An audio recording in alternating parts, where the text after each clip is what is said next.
Okay, the most underrated lacrosse players, starting with an honorable mention, Charlie Bertrand from Virginia. At 6'3", 220 pounds, Bertrand uses his size to straight up body defenders, and every week I become more and more impressed by him. When UVA stars are struggling, it always seems like Bertrand is there to save the day. And if the Wahoos want to make it to championship weekend, guys like Bertrand who get the better matchups will be the reason why they win close games. I honestly think Bertrand's size lends super well to the PLL. Okay, another honorable mention who you maybe never heard of, Richie LaCalandra of LIU. This man leads the nation in points per game, and pretty much every single one of us have never seen him play. When you average nearly 7 points a game, you have to be mentioned. But when you have a schedule made up of Sacred Heart, Hobart, and Wagner, I can't put you in my top 10 list quite yet. And my final honorable mention is Keegan from Villanova. My man put up 45 and 50 points during his first 2 years at Nova and was on a tear during their 2020 COVID season. Now he's averaging 5 points a game for the Wildcats and definitely has the keys to their offense. I gotta say, I'm pretty impressed by this guy, and if he was on a better team, he'd probably be a bigger name. So those are the honorable mentions. Now let's get into my top 10 most underrated players. Coming in hot at number 10, let's go with my guy Connor DeSimone from Johns Hopkins. It's been a pretty off year for Hopkins, but the one bright spot has to be Connor DeSimone. He came into college as the number 5 recruit in the nation with high expectations, but he wasn't really putting up big numbers in his first few years. Finally, he got moved to his natural position at attack, and now he's averaging nearly 4 points a game and leads Hopkins in scoring. I really feel for this guy, and just will always wonder how different his career would be if he was always an attackman. It just seems like he's playing with a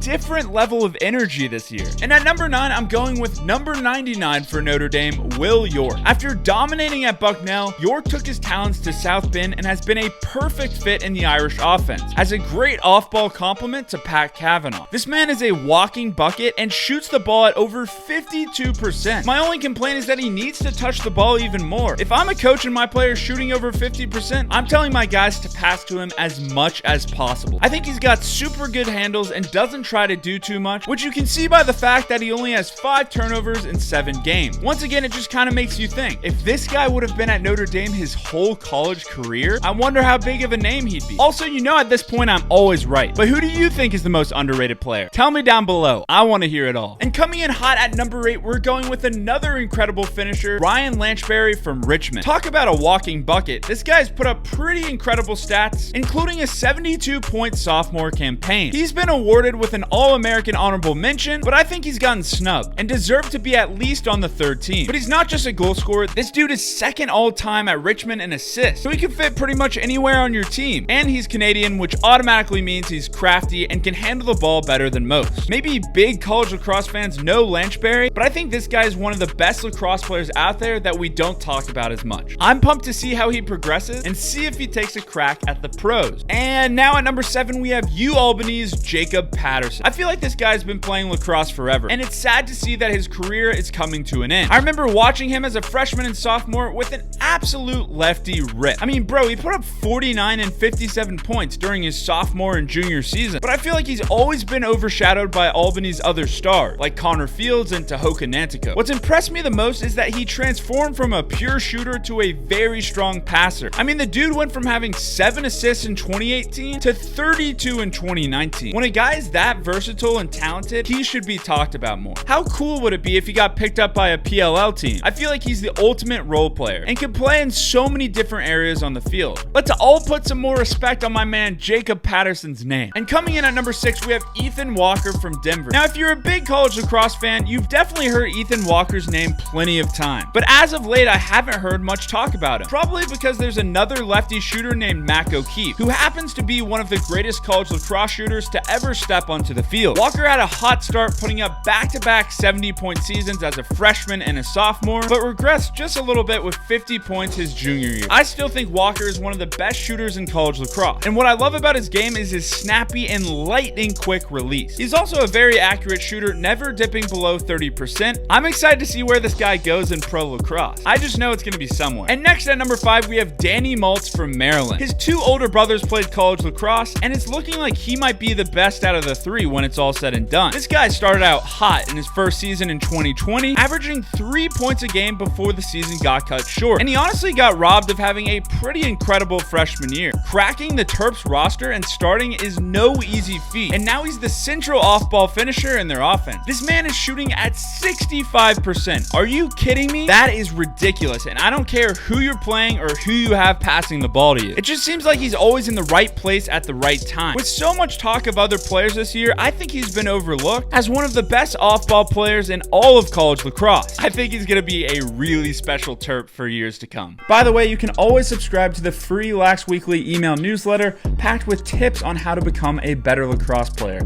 I'll leave a link in the description where you can go subscribe now. Next at number 4, we have Ryan Smith, an attackman from Robert Morris. Another guy who you might not know a ton about because we never really get to see Robert Morris play. This guy is top 10 in the nation in goals per game and put up impressive hat tricks against Duke and Virginia. So this kid can ball against any competition. I think if Smith was on a better team, he would certainly be a bigger name. And he's a crafty scorer that shoots at nearly 40%. I'm excited to see what the future holds for Smith, and I know wherever he goes, he'll be scoring goals. Okay, top 3, here we go. Coming in hot at number 3, and this might be somewhat of a surprise, but Jackson Morrill from Denver and Yale. This man put up video game numbers during his career for the Bulldogs. 39 points as a freshman and 72 and 94 points by his junior year. If there didn't happen to be a man named Ben Reeves who he played next to, I think Morrill could have been a second or even first team All-American. I don't think he's talked about as much as he should be, and I think it's because he's not crazy big or flashy, and there's not one part of his game where you're like, wow, he's the best at that. Instead, he's just really good at everything and amassed a whopping 106 goals and 99 assists during his first 3 years. Now he's the leading point scorer for the Pioneers and is the ultimate quarterback. I also don't see his name in pretty much any PLL draft board, but I think any team would be lucky to get this high IQ attackman with a national championship under his belt. And at number 2, this man is so underrated, it kind of makes me want to cry a little bit. Joe Robertson from Duke. Where do we begin? He started every game that he's played in at Duke and has scored 3 game winners. This dude has shown up time and time again for Duke, and I think it's time we show him some respect. He's never been an All-American, not even an honorable mention, despite putting up nearly 2 60-point seasons back-to-back. He missed 2020 due to injury, but in 2021, my man is averaging 4.6 per game against the best competition in lacrosse. He does so many things well. He has a great outside shot, he's a physical dodger, and he has great handles on the crease. This man is a chameleon with a clutch gene, and yet he hasn't gotten a single All-American nod? That better change this season. That's all I'm saying. And finally at number 1, by far, absolutely the most underrated player, Logan Wisnauskas of the Maryland Terrapins. Guys, Wisnauskas averages more than half a point more per game than Jared Bernhardt and has a career shooting percentage of 40%. If he comes back an extra year, he could have the most points in Maryland lacrosse history. He's arguably the second best Terp of all time, and he just happens to be playing with the greatest Terp of all time. Yes, he's a name we hear, but this is one of the best players in all of college lacrosse. He might not be as athletic as Jared Bernhardt, but the man can dodge, pass, and shoot with the best of them. He is not talked about nearly enough, and people should be hyping up Wisnauskas just like they do any other top college lacrosse player. This guy's an absolute animal. Okay, what video should I make next? This one was so tough. I'm Jake with Lax Weekly. I hope you have a fantastic day.